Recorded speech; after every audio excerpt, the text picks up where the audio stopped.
이혼하자. 언니, 미안해요. 그래, 네가 이제 우리 며느리다. 이야기 듣기 전에 제발 꼭 구독, 좋아요 눌러주세요. 시어머니가 밥상 위에 젓가락을 탁 내려놓고 나를 똑바로 쳐다봤다. 그 눈빛은 늘 그랬다. 사람을 보지 않고 값을 매기는 눈이었다. 너는 들어올 때 맨손이었지. 명절상에 둘러앉은 친척들 앞에서 그 말은 농담이 아니었다. 내 자존심을 사람들 앞에 펼쳐놓고 밟아버리는 말이었다. 남편은 숟가락을 들고 있다가 입꼬리를 비틀며 웃었다. 내가 남편을 쳐다보자 남편은 아무렇지 않게 고개를 끄덕였다. 마치 시어머니 말이 당연하다는 듯이. 엄마 말 틀린 거 없어. 혼수도 제대로 못 해왔잖아. 나는 입안의 밥알이 모래처럼 느껴졌다. 시어머니가 무슨 말을 해도 참아왔는데 남편 입에서 그 말이 나오니 속이 꺼졌다. 아가씨는 밥상 끝에서 과일을 집어먹으며 낄낄댔다. 그러다 나를 훑어보더니 선을 넘는 말을 툭 던졌다. 오빠 아직 젊잖아. 진짜 좋은 여자 만나면 되지 않나? 친척들 사이에서 웃음이 퍼졌다. 나는 그 웃음 속에서 숨이 막혔다. 이 집에서 나는 며느리가 아니라 그냥 구경거리였다. 시어머니는 그 반응이 재미있었는지 더 독하게 말했다. 내가 솔직히 말해서 너 같은 며느리가 우리 집에 들어온 게 제일 한심한 일이다. 우리 아들이 착해서 참고 사는 거지. 나는 손끝이 떨렸다. 그런데도 아무 말도 못했다. 이 집에서는 말하는 순간 내가 버릇없는 사람이 되니까. 남편이 나를 한번 쳐다봤다. 그 눈빛엔 미안함도 걱정도 없었다. 그냥 한마디로 정리하는 눈빛이었다. 참아. 그냥 넘어가. 나는 그 순간 깨달았다. 이 집에서 나는 가족이 아니다. 나는 언제든 쫓겨날 수 있는 사람이었다. 시어머니는 국그릇을 내 쪽으로 밀어놓더니 비웃듯 말했다. 더 먹어. 밥값은 해야지. 나는 숟가락을 내려놓고 고개를 숙였다. 눈물이 올라왔지만 삼켰다. 여기서 울면 그들은 더 신나서 나를 찢어발길 테니까. 그리고 시어머니가 마지막으로 못을 박았다. 너 같은 며느리는 진짜 처음 봤다. 친정엄마 식당은 늘 새벽부터 불이 켜져 있었다. 엄마는 한 번도 쉬는 법이 없었고 나는 그 뒷모습이 늘 마음에 걸렸다. 그날도 나는 설거지를 돕고 있었다. 그때 모르는 번호로 전화가 왔다. 며느리님 맞으시죠? 재개발 보상 관련해서 연락드렸습니다. 재개발이라는 말이 귀에 들어오는 순간 나는 손을 멈췄다. 아버지가 돌아가시기 전에 남기고 간 건 시골의 작은 땅 하나뿐이었다. 보상금이 확정됐습니다. 금액은 30억입니다. 순간 머리가 하얘졌다. 손에서 접시가 미끄러질 뻔했다. 30억이라는 숫자가 현실처럼 느껴지지 않았다. 나는 전화를 끊고 그대로 의자에 주저앉았다. 숨이 턱 막혔다. 아버지 얼굴이 떠올랐다. 엄마가 내 얼굴을 보고 급하게 달려왔다. 무슨 일이야? 어디 아파? 나는 엄마 손을 꼭 잡았다. 그 손이 거칠고 따뜻해서 눈물이 먼저 터졌다. 엄마 우리 이제 고생 끝났어. 엄마는 내가 무슨 말을 하는지 몰라서 더 겁먹은 얼굴이었다. 나는 숨을 고르고 천천히 말했다. 아빠 땅 재개발됐대. 보상금이 30억이래. 엄마는 아무 말도 못하고 내 얼굴만 쳐다봤다. 그러다 갑자기 내 손을 세게 잡았다. 웃는 게 아니라 겁먹은 사람처럼. 며느리야, 그 돈 절대로 아무한테도 맡기면 안 된다. 너 혼자 꼭 쥐고 있어. 알겠지? 엄마가 그렇게 말하는 걸 처음 봤다. 세상 제일 착한 사람이 그렇게 무서운 얼굴을 하고 있었다. 나는 고개를 끄덕였다. 그리고 그 자리에서 결심했다. 엄마부터 챙기자. 나는 엄마에게 말했다. 이 작은 식당 말고 사람들 줄 서서 기다리는 제대로 된 식당을 새로 차리자고. 엄마는 그런 거 말도 안 된다며 손사래를 쳤지만 결국 울었다. 며칠 뒤 우리는 새 가게 계약을 했다. 간판도 새로 달고 주방도 새로 꾸미고 테이블도 깔끔하게 들였다. 엄마는 가게 한가운데 서서 한참을 가만히 있다가 내 손을 잡았다. 내 딸 같아서 내가 더 미안하다. 그 한마디에 나는 마음이 쿵 내려앉았다. 그리고 속으로 다짐했다.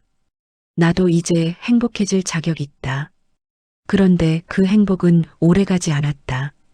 그날 밤 남편에게 보상금 이야기를 했다. 남편은 처음엔 말을 잃더니 이내 내 얼굴이 아니라 내 입을 쳐다봤다. 그리고 딱 한마디를 했다. 30억 확실해? 축하한다는 말도 없었다. 고생했다는 말도 없었다. 확실하냐? 그게 첫마디였다. 나는 속이 서늘해졌다. 그래도 애써 웃으며 고개를 끄덕였다. 응, 확실해. 남편은 잠깐 숨을 들이키더니 갑자기 목소리가 낮아졌다.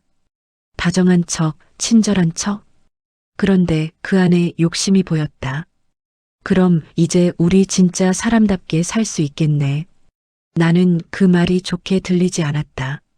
내가 사람답게 못 살았다는 뜻 같아서가 아니었다. 그 사람이 이제부터 돈 있는 사람이 되었다고 믿는 표정이었기 때문이다. 남편은 더 가까이 다가와서 말했다. 근데 그 돈 설마 내가 혼자 관리하려는 건 아니지? 부부는 한 몸이잖아.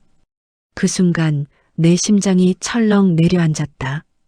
그때 휴대폰이 울렸다. 시어머니 전화였다. 남편은 내 앞에서 스피커를 켰다. 마치 보여주기라도 하듯이. 시어머니 목소리는 처음부터 결론을 알고 있었다. 야, 들었어.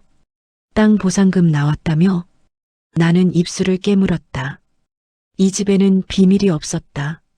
그리고 이제부터는 내 돈이 아닐 거라는 예감이 들었다. 시어머니는 차갑게 말했다. 며느리, 혼수 못 해온 거 이제라도 갚아야지. 알지? 다음 주말 시댁에 갔다. 나는 이미 불길한 예감이 들었지만 안 가면 더 큰 죄인이 될 것 같아 발걸음을 옮겼다. 밥상에 앉자마자 시어머니는 반찬도 제대로 뜨기 전에 말을 꺼냈다. 웃는 얼굴이었는데 그 웃음이 너무 단단해서 더 무서웠다. 며느리야, 사람은 은혜를 갚아야 해. 나는 그 말이 무슨 뜻인지 바로 알아차렸다. 시어머니는 가족처럼 다정해진 게 아니었다. 그냥 혼수 못해온 그 빚을 이제야 받아내는 표정이었다. 남편이 옆에서 맞장구를 쳤다. 마치 자기가 당연히 받을 권리가 있다는 듯. 엄마 말이 맞아. 지금이 딱 갚을 때야. 시어머니는 국을 한 숟갈 뜨고는 아무렇지 않게 말했다. 아주 담담하게 이미 결정된 일이라는 듯. 우리도 이제 아파트 하나는 있어야지. 내가 친정엄마 식당 새로 차려줬다며? 그럼 우리도 가족인데 우리만 가만히 있냐? 나는 숟가락을 든 손이 굳었다. 시어머니는 거기서 멈추지 않았다. 그리고 자동차도 하나 뽑아야지. 내 남편 체면이 있잖니. 남편은 갑자기 허리를 펴더니 시어머니 말에 힘을 실었다. 나를 보며 말했다. 나도 이제 차는 좀 타야지.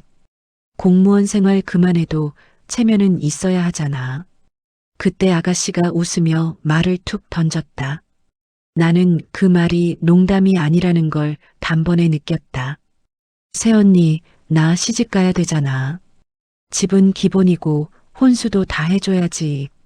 언니가 우리 집 큰돈 들어온 거잖아. 시어머니가 바로 받았다. 마치 준비해온 대본처럼. 그래, 우리 딸 시집 보내는데 체면 차려야지. 냉장고, 세탁기, 가구, 예단 이런 거 다 돈이야. 너 혼수 못 해온 거 생각하면 그 정도는 해야 공평하지 않겠니? 나는 목이 바짝 말랐다. 공평이라는 단어가 내 귀를 찢었다. 내가 평생 참아온 모욕이 다 계산서가 되어 돌아오는 느낌이었다. 그런데 그 모든 요구를 가장 당당하게 만든 건 남편이었다. 남편은 시어머니와 아가씨를 보며 이렇게 말했다. 걱정 마. 며느리 돈이잖아. 결국 우리 가족 돈이지. 나는 그 말이 너무 충격이라 숨이 새어나왔다. 내가 번 돈도 아니고 시댁이 받은 돈도 아닌데 저 사람들은 벌써 내 돈을 자기 돈으로 바꿔버렸다. 시어머니가 밥그릇을 내 쪽으로 밀어놓으며 마지막으로 못을 박았다. 며느리 말해봐. 아파트 먼저냐, 차 먼저냐? 아니면 우리 딸 혼수부터 해줄 거냐? 그날 이후 집안 공기가 달라졌다. 시댁에서 나온 요구들은 끝이 아니었다. 오히려 이제 시작이었다. 아가씨는 남편 신용카드를 자기 지갑처럼 쓰기 시작했다. 새벽에도 결제 알림이 울렸다. 식당, 쇼핑, 피부과 술값 몇십만 원이 아니라 몇백만 원이 한 번에 빠져나갔다. 내가 남편에게 조심스럽게 말하면 남편은 비웃었다. 뭐 어때? 어차피 내가 낼 거잖아. 나는 그 말이 너무 익숙해지는 게 더 무서웠다. 이제 이 집에서는 내가 사람도 아니고 지갑이었다. 그러던 어느 날이었다. 남편이 퇴근하더니 옷도 안 갈아입고 소파에 누웠다. 나 회사 그만뒀어. 나는 웃을 뻔했다. 농담일 거라 믿고 싶었다. 근데 남편은 너무 태연했다. 사표 냈다고. 이제 나도 쉬고 싶어. 나는 숨이 턱 막혔다. 그 사람은 안정적인 직장이 얼마나 소중한지 누구보다 잘 알고 있던 사람이었다. 왜 그런 결정을 나랑 상의도 없이. 내 말이 끝나기도 전에 남편이 내 얼굴을 쏘아봤다. 돈 있는데 왜 이래야 돼? 내가 평생 일만 하려고 결혼한 줄 알아? 그 말이 내 가슴을 찍었다. 그 사람은 더 이상 남편이 아니었다. 돈 앞에서 갑자기 왕이 된 사람이었다. 그날 저녁 시어머니에게서 전화가 왔다. 남편은 또 스피커를 켰다. 이제는 숨기지도 않았다. 잘했다, 우리 아들. 평생 공무원 월급 받으면서 쪼들게 살라고 했냐? 이제 사업해야지. 남편은 내 쪽을 보며 씩 웃었다. 그리고 고개를 끄덕였다. 엄마, 나도 그렇게 생각해. 나는 귀가 멍해졌다. 내가 무너지는 소리가 들리는 것 같았다. 근데 그들은 신났다. 시어머니는 목소리를 낮추더니 아주 자연스럽게 말했다. 며느리야, 카페 하나 차려줘라. 요즘 카페 잘 되더라. 우리 아들 체면도 세워주고 말이야. 나는 떨리는 손으로 말을 꺼냈다. 카페는 너무 위험하지 않을까요? 장사라는 게. 그 순간 남편이 내 말을 끊었다. 내가 겁을 먹는 게 우습다는 듯 웃었다. 겁쟁이처럼 굴지 마. 카페는 내가 운영하면 돼. 나는 다시 물었다. 당신이 진짜로 할 거야? 매일 가게 나가고. 남편은 소파에 누운 채로 내 눈을 보지도 않고 말했다. 당연하지. 내가 책임질게. 근데 그 말은 책임지겠다는 목소리가 아니었다. 그냥 나를 밀어붙이는 목소리였다. 시어머니는 그 틈을 놓치지 않았다. 며느리, 너 혼수 못 해온 거 아직도 기억하고 있다. 이번엔 제대로 갚아야지. 나는 입술을 깨물었다. 속이 타들어갔다. 그때 남편이 나를 보며 마지막 한마디를 던졌다. 가족인데 이 정도도 못해줘? 카페는 처음 한 달만 그럴듯했다. 남편은 앞치마도 두르고 손님들에게 인사도 했다. 그 모습을 보고 나는 속으로 다행이라고 생각했다. 그래도 사람이 바뀌긴 했어도 일은 하겠지 싶었다. 근데 그건 딱 한 달뿐이었다. 2달째부터 남편은 늦잠을 잤다.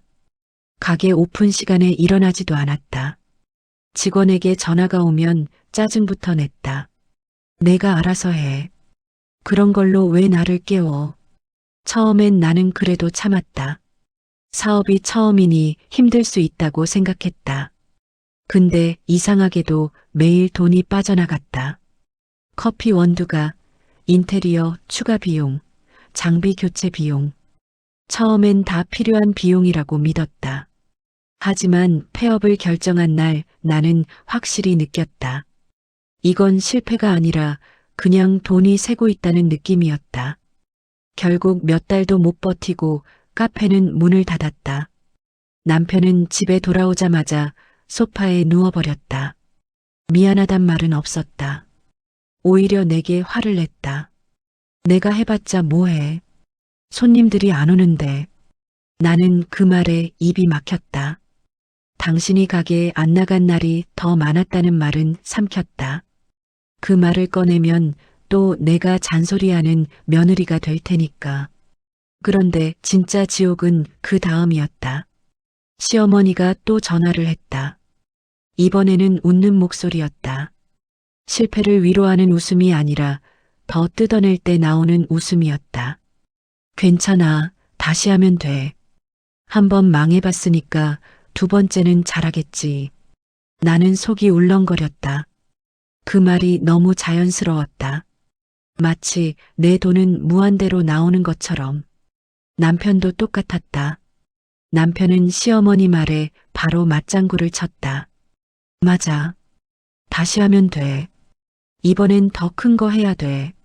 나는 조심스럽게 말했다. 정말 마지막 힘을 쥐어짜서. 그럼 우리 친정엄마 식당에서 같이 일하면 안 될까? 엄마가 사람도 더 쓰고 싶다고 했어. 그 말이 끝나자 남편은 벌떡 일어나 나를 내려다봤다. 그 눈빛이 너무 차가웠다. 내가 거지야? 왜 그런 데서 일해? 그건 너희 엄마나 하는 거야. 나는 그 말을 듣는 순간 얼굴이 화끈 달아올랐다. 나를 무시한 게 아니라 내 엄마를 짓밟은 거였다. 시어머니가 옆에서 더했다. 맞아. 우리 아들이 남의 식당 홀서빙 할 사람은 아니지. 사업을 해야지, 사업을. 그때 남편이 내 앞에 앉더니 아주 또박또박 말했다. 내가 거절할 틈도 없이. 이번엔 골프샵 열어줘. 카페 같은 거 말고 진짜 돈 되는 걸로. 나는 멍하니 남편을 바라봤다. 그 사람 눈에는 이미 답이 정해져 있었다. 그리고 나는 그 순간 알았다. 이 사람들은 내 돈으로 실패를 반복할 거라는 걸. 그리고 그 실패의 대가는 결국 내가 다 치를 거라는 걸. 남편이 마지막으로 못을 박았다. 골프샵 열어줘. 이번엔 무조건 성공할 거야. 나는 결국 골프샵을 열어줬다. 카페로 이미 한 번 무너졌는데도 이번엔 다를 거라고 스스로를 속였다. 남편이 내가 운영은 내가 할게라고 했으니까. 그 말이 마지막 희망 같았다. 오픈 첫날은 그럴듯했다. 남편은 손님 앞에서 웃었고 직원들에게도 큰 소리쳤다. 마치 원래부터 사장인 사람처럼. 근데 딱 한 달. 정확히 한 달이 지나고 나는 가게를 찾았다. 문을 열자 직원들이 놀란 표정을 지었다. 나는 웃으며 물었다. 사장님 어디 계세요? 직원은 서로 눈치를 보더니 조심스럽게 입을 열었다. 사장님 요즘 거의 안 나오세요. 내 귀가 멍해졌다. 나는 다시 물었다. 거의가 아니라 며칠째요? 직원은 내 눈을 제대로 보지 못하고 말했다. 일주일 넘었어요. 가끔 한번 얼굴 비치고 바로 나가요. 그 순간 내 속이 싸늘해졌다. 나는 가게 안을 천천히 둘러봤다. 새것 냄새가 나는 매장, 잘 정리된 상품들. 근데 사장만 없었다. 집에 돌아오는 길에 나는 결제 내역을 확인했다. 처음엔 혹시 장비를 새로 들였나 싶었다. 근데 찍혀 있는 건 전부 다른 종류의 돈이었다. 호텔, 고급 식당, 면세점, 골프장이 아니라 사람 놀러 다니는 값이었다. 그날 밤 나는 남편에게 전화를 했다. 남편은 받지 않았다. 한 번, 두 번, 세 번. 끝까지 받지 않았다. 나는 더 이상 참을 수가 없어서 남편 카드 사용 내역을 상세히 눌러봤다. 그리고 내 손이 굳었다. 한 식당 영수증에 인원수가 적혀 있었다. 3인. 나는 속으로 중얼거렸다. 셋이면 누구지? 남편 혼자면 1인이고 직원이랑 가면 2인인데 3인? 그때였다. 아가씨 SNS가 눈에 들어왔다. 평소엔 아무것도 안 올리던 사람이 그날따라 사진을 올려놨다.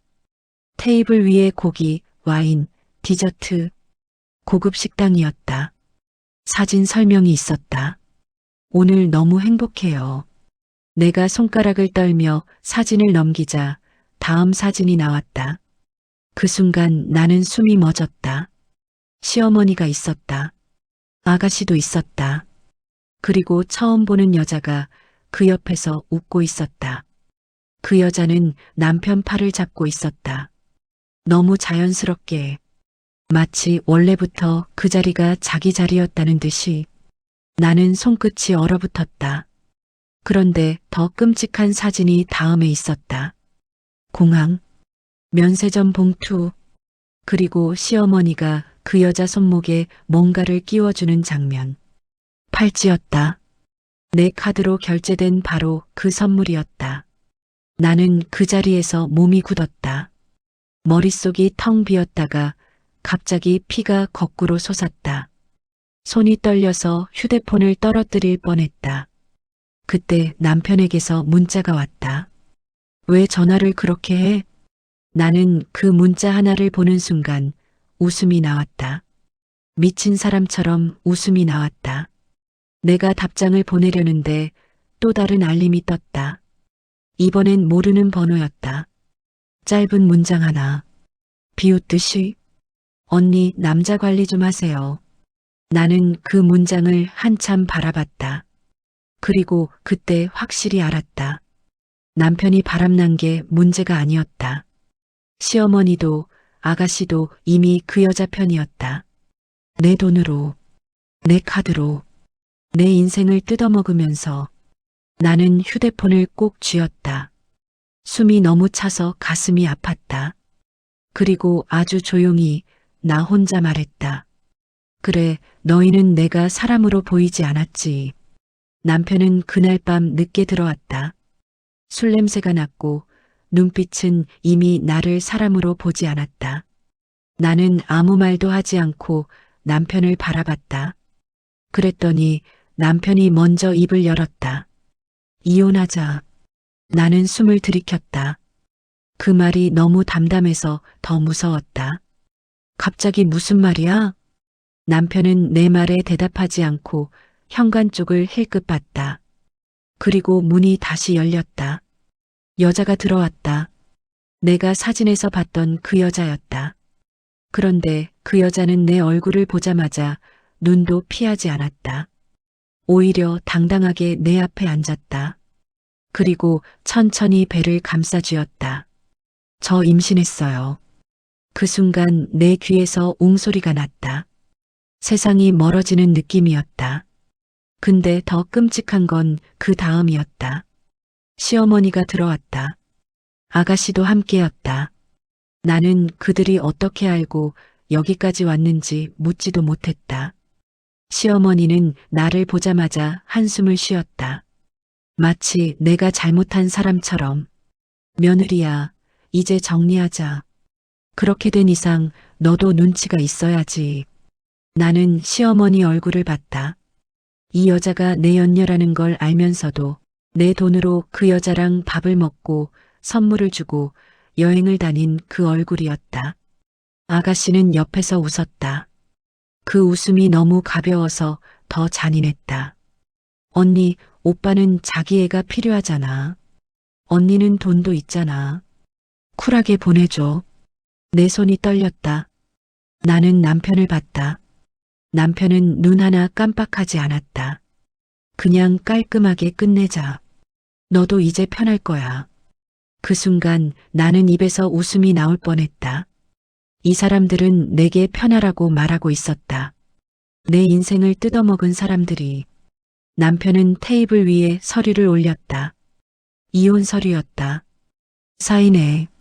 재산은 반 나누면 되잖아. 나는 남편을 똑바로 봤다. 그리고 조용히 물었다. 너 지금 진심이야? 남편은 한숨을 쉬면서 말했다. 마치 내가 귀찮다는 듯. 당연하지. 내 돈도 결국 결혼하고 생긴 돈이잖아. 반 나누면 다 끝나는 거야. 그 순간 내 속에서 마지막 끈이 끊어졌다. 눈물 대신 뭔가 차가운 게 내려앉았다.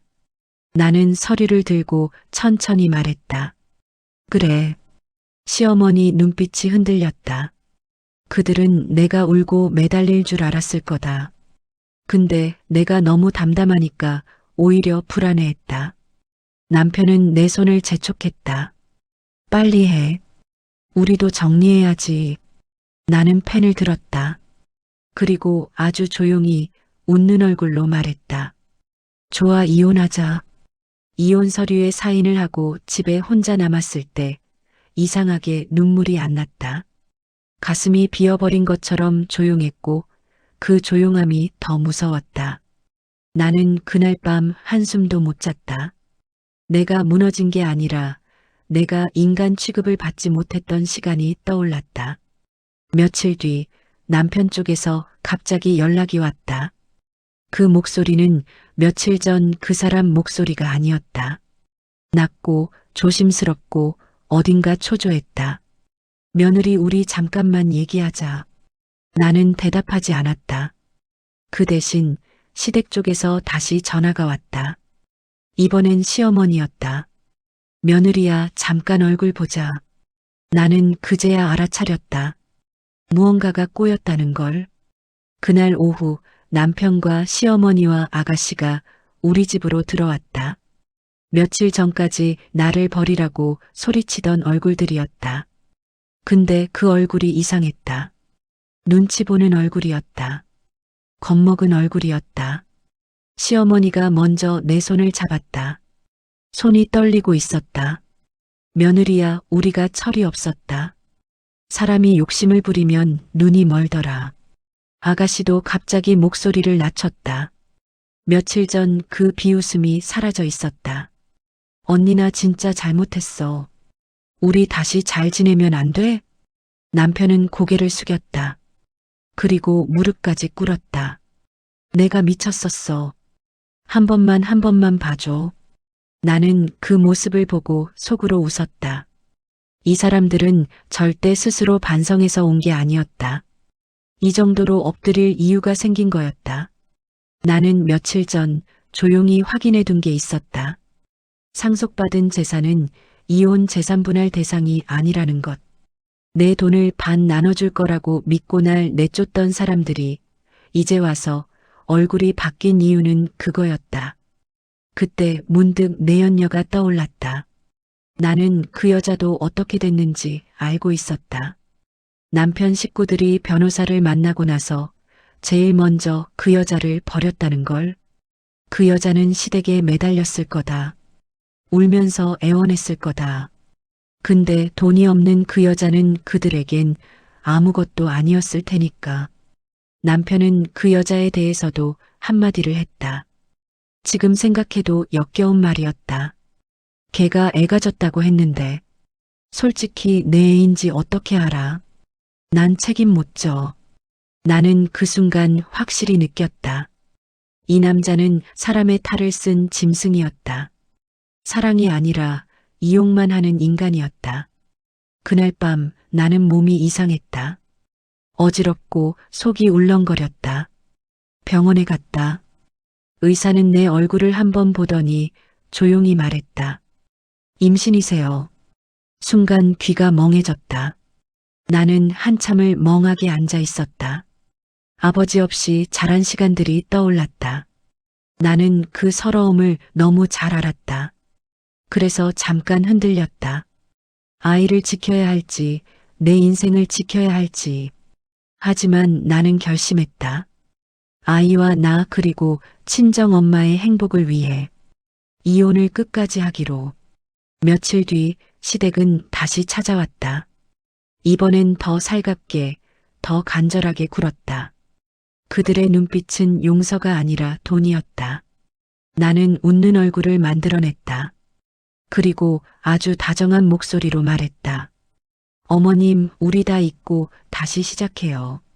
시어머니 눈이 확 풀렸다. 아가씨는 안도의 숨을 쉬었다. 남편은 내 손을 잡으며 살 것 같다는 표정을 지었다. 나는 그들을 바라보며 마지막으로 한마디를 더했다. 선물로 유럽 여행 다녀오세요. 그동안 저도 마음 정리 좀 할게요. 남편은 돈이 없다고 했지만 나는 아주 자연스럽게 말했다. 일단 카드 쓰세요. 다녀오시면 제가 정리할게요. 그 순간 시어머니가 처음으로 내게 고맙다고 했다. 아가씨는 벌써 비행기표를 찾고 있었다. 남편은 사람 좋은 척 웃었다. 그리고 나는 속으로 조용히 말했다. 너희는 여행을 가는 동안 나는 정리를 시작할 거라고. 그래요, 다녀오세요. 그들이 유럽에 간 뒤부터 내 시간은 이상하게 조용했다. 하루가 길었고 숨이 가벼웠다. 나는 울지 않았다. 올 시간에 해야 할 일이 너무 많았다. 가장 먼저 정리한 건 남편 카드였다. 결제 정지, 자동이체 해지, 각종 연결된 서비스까지 전부 끊었다. 그 다음은 집이었다. 내가 살던 집, 그들이 제 집처럼 드나들던 그 공간부터, 그리고 시어머니에게 사줬던 아파트, 명의가 누구인지, 계약이 어떻게 되어 있는지 서류를 하나씩 확인했다. 정리는 생각보다 빨랐다. 그 사람들은 돈 쓰는 데만 빠르고 책임지는 건 늘 느렸다. 마지막으로 남편이 차려달라고 울어대던 가게들, 카페, 골프샵, 남편 이름으로 되어 있어도 실질적으로 내 돈이 들어간 것들은 다 확인했다. 정리할 건 정리하고 남길 건 남기고 끊을 건 끊었다. 그 사이에도 시댁 단톡방은 조용하지 않았다. 유럽 사진이 계속 올라왔다. 명품 쇼핑백, 화려한 음식, 호텔 조식. 시어머니는 사진을 올리며 자랑했다. 우리 며느리 덕분에 이런 데도 와보네. 이게 다 가족이 있어서다. 아가씨는 더 신나 있었다. 언니 최고다 진짜. 언니 같은 사람 없지. 남편은 사람 좋은 척 웃는 사진까지 올렸다. 그 사진을 보는 순간 나는 확신했다. 저 사람들은 끝까지 내가 고마운 게 아니라 내 돈이 고마운 거라고. 그리고 며칠 뒤 그들이 돌아오는 날이 왔다. 공항에서 나왔다며 시어머니가 메시지를 남겼다. 며느리야, 우리 도착했어. 집에서 보자. 나는 답장을 하지 않았다. 휴대폰을 내려놓고 그냥 창밖만 봤다. 마치 아무 일도 없는 사람처럼. 몇 시간 뒤 초인종이 울렸다. 한 번, 두 번, 세 번. 그리고 문 밖에서 시어머니 목소리가 들렸다. 며느리야, 문 좀 열어봐라. 나는 천천히 문을 열지 않았다. 대신 현관 앞에서 그 소리를 듣고만 있었다. 그때였다. 휴대폰이 미친 듯이 울리기 시작했다. 남편이었다. 며느리, 너 지금 어디야? 집이 이상해. 나는 그제야 문을 열었다. 하지만 그들을 맞이하려고 연 게 아니었다. 그들의 얼굴을 보려고 열었다. 남편은 얼굴이 하얗게 질려 있었다. 시어머니는 여행 가방을 붙잡은 채 눈을 떨고 있었다. 아가씨는 핸드폰을 움켜쥔 채 소리를 질렀다. 언니, 이게 뭐야? 왜 다른 사람이 문을 열어? 나는 아무 말도 하지 않았다. 그저 그들을 바라봤다. 그 침묵이 그들을 더 미치게 만들었다. 시어머니가 내게 달려들 듯 말했다. 며느리야, 장난하지 마라. 우리 집인데 왜 남이 살고 있어? 남편이 내 팔을 붙잡았다. 손이 떨리고 있었다. 너 뭐 했어? 너 지금 무슨 짓을 한 거야? 나는 그제야 입을 열었다. 목소리는 놀랍도록 차분했다. 여행은 재밌었어요? 아가씨가 비명을 질렀다. 언니 지금 그게 할 말이야? 우리 집이 없어졌잖아. 나는 그 말을 듣고 웃음이 나올 뻔했다. 집이 없어졌다고? 그 집은 원래 그들 집이 아니었다. 시어머니는 울먹이며 목소리를 높였다.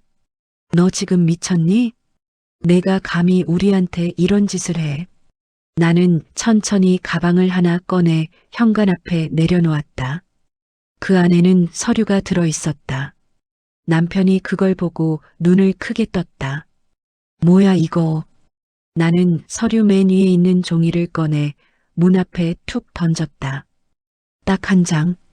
그 한 장이 사람을 무너뜨릴 때가 있다. 이혼 서류예요. 남편 얼굴이 순식간에 무너졌다. 시어머니는 숨을 헐떡이며 내 쪽으로 손을 뻗었다. 며느리야 아니지. 아니지 우리 가족이잖아. 나는 그 말을 기다렸다는 듯 고개를 끄덕였다. 그리고 아주 천천히 말했다. 가족이요? 그럼 왜 내 돈으로 내 연녀랑 밥 먹고 여행 다니고 선물까지 했어요? 시어머니 얼굴이 멈췄다. 아가씨는 입을 벌린 채 말을 잃었다. 남편이 다급하게 말했다. 그건 오해였어. 우리가 잠깐 정신이. 나는 남편을 똑바로 바라봤다. 그리고 그가 내 앞에서 했던 말을 그대로 돌려줬다. 당신이 그랬잖아. 내 애인지 어떻게 아냐고. 책임 못 지겠다고. 남편 얼굴이 경련처럼 흔들렸다. 그제야 남편은 내 앞에서 무릎을 꿇었다. 잘못했어 제발. 한 번만 살려줘. 아가씨는 소리를 질렀다. 언니, 이럴 거면 유럽 여행은 왜 보내? 우리 갖고 논 거야. 시어머니는 눈물이 뚝뚝 떨어졌다. 며느리야 나 죽을 죄를 지었다. 내가 미쳤다 제발 한 번만. 나는 시어머니를 바라보며 아주 짧게 웃었다. 그리고 마지막 말을 했다. 저도 예전엔 참았어요. 근데 이젠 참는 게 아니라 정리하는 사람이 됐어요. 나는 문고리를 잡았다. 남편이 내 다리를 붙잡으려 했다. 하지만 나는 한 걸음 뒤로 물러났다. 당신들, 이제 내 인생에서 나가요. 문을 닫는 순간 밖에서 울음과 욕설이 섞여 들렸다. 그 소리가 멀어질수록 내 가슴은 이상하게 편해졌다. 나는 잠깐 배를 손으로 감싸쥐었다. 그리고 속으로 조용히 말했다. 엄마 나 이제 진짜 행복해질게. 내 인생은 남의 욕심을 채우는 통장이 아니었어요. 참는 게 미덕인 줄 알았던 날들도 있었죠. 하지만 끝까지 참기만 하면 결국 내 삶이 다 무너진다는 걸 알게 됐습니다. 그래서 저는 떠났습니다. 아이와 엄마 그리고 나를 지키기 위해서요. 오늘 이야기처럼 늦었다고 생각될 때가 가장 빠른 순간일 수도 있습니다. 끝까지 들어주셔서 감사합니다. 구독과 좋아요, 댓글은 다음 이야기를 만드는 큰 힘이 됩니다. 노을 이야기였습니다.